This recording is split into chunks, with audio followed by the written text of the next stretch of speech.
I'm Jeff Keeling, and I'm the Vice President of Sales and Marketing for Brokk, Inc.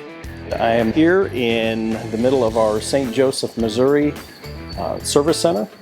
This is where the equipment comes in when we need some repairs done or if a customer wants a full rebuild. We chose our St. Joseph, Missouri location for a reason. We wanted to be in the middle of the country so that it's convenient for people on the East Coast, West Coast, North and South. If they need something repaired, they need something rebuilt, that the freight isn't outrageous to try to get it here.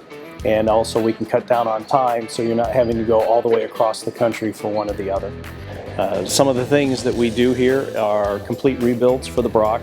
Our rental fleet and service fleet for demonstrations all is located here. And so anytime anything is finished, it comes here, gets checked over. Any repairs that need to be made, we make them here. We've got 4 mechanics on staff here that are fully trained with the Brokk equipment, as well as getting trained on the Aquajet equipment. After sales support is what's really important to Brokk.